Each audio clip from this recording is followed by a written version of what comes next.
was the most brutal, terrifying, and humiliating experience of my life.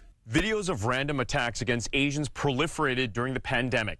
69-year-old An Lei I was cast aside, ignored, and re-victimized by the institutions. SFPD says hate crimes against Asians catapulted from 9 victims in 2020 to 60 last year. That's a 567% increase. We will do everything. KPIX5 obtained video last summer of a person riding a scooter, shattering windows and burglarizing Chinese-owned businesses in the Ingleside neighborhood. Police arrested 36-year-old escort services have helped, especially the elderly in places like Chinatown. This is not an API community problem. This is America's problem. When asked on December 31st, after months in a coma, surveillance video captured Pen Ma had been collecting cans in East Harlem after losing his job. His death is now classified. Yes, is Nancy Chen. This surveillance footage shows a 71-year-old Asian grandmother violently shoved to the ground, her purse stolen. Just one of several attacks in California's Bay Area recently. A 91-year-old man pushed in Oakland's Chinatown, one of 3 attacks that day.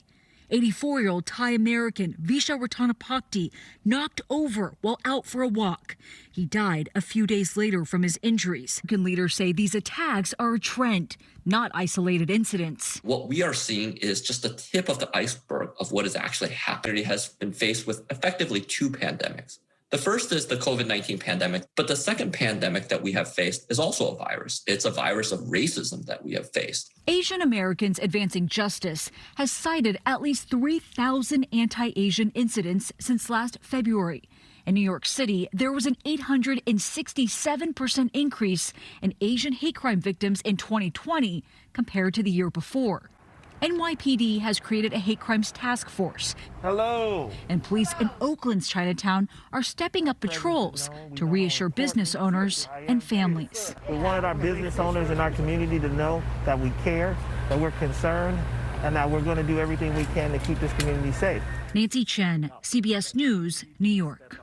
Asian and Pacific Islander Americans are facing a surge of attacks in the U.S., a 900% increase in hate crimes against Asians. Do we know if all of these attacks are racially motivated? We do not know that, but look, they are unprovoked. Rallies have been held across the country to highlight No more! No more!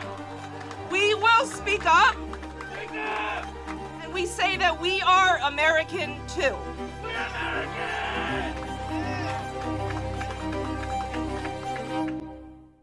You're looking at the face of a Filipino-American man who was slashed while standing on a train to work. That was outbreak of COVID-19 in 2020, more than 2,800 self-reported accounts of violent and non-violent anti-Asian hate were recorded by a rights group. Racist attacks is due to Donald Trump's rhetoric on coronavirus. Kung flu. Along with the ease of recording and sharing these attacks has contributed to making the issue more visible. We spoke to Representative Judy Chu, who says racism against Asians in the U.S. goes far beyond Trump's presidency. Of course, we have a very long history in this country, going all the way back to the Chinese Exclusion Act of 1882. It was the first legislation to bar immigration of an ethnic group. Yet, Asian Americans have played an indispensable role in building the country. The Chinese Americans were responsible for the Transcontinental Railroad from the West Coast to Utah. But now we see that Asian Americans of all backgrounds are essential workers. They are the ones that are on the front lines of the COVID-19 risk. Asked for a meeting with the Department of Justice. We want to talk to look for ways to better prosecute such crimes. In addition, we are pushing the No Hate Act. The No Hate Act improves the hate crime reporting in the country. As of now, identified as Black, which has sparked conversations about anti-Blackness among Asian Americans. Tensions between the two marginalized communities date back decades. Conflicts peaked in 1992 when around 2,000 Korean-owned businesses were burned and looted in the aftermath of the police beating of Rodney King. Tensions between the groups had been festering after a Korean shop owner fatally shot a 15-year-old Black girl in the same month. What is contributing to this kind of tension is My name is Sean Yan.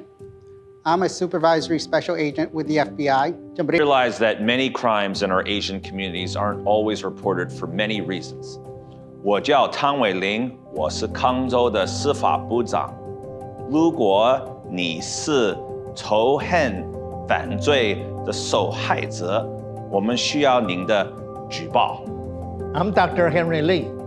I want everyone in the Asian community to know that you do not have to live in fear of reporting crime committed against you. 大家好，我是李昌钰博士。我希望大家知道，你们不要生活在恐惧当中。假如你变成被害人，要赶快报警。我已经在警界工作了60年，我跟联邦调查局、跟各地警方调查了很多的案件，所以希望大家，假如你变成了被害人，不管是 verbal、physical 或者欺负你们，都可以报告，他们会帮助你们。所以希望大家好好注意，小心。我们要过一个平安的生活。My name is Trooper First Class Luke LaRue, and I'm a Filipino American. And as a Connecticut State Trooper, I want to relay to all members of our Asian communities that you report a suspected hate crime immediately. The sooner we are aware of such crimes, the quicker we can pursue the criminals and bring them to justice. I'm David Sundberg, and I'm the Special Agent in charge of the Federal Bureau of Investigation in the state of Connecticut.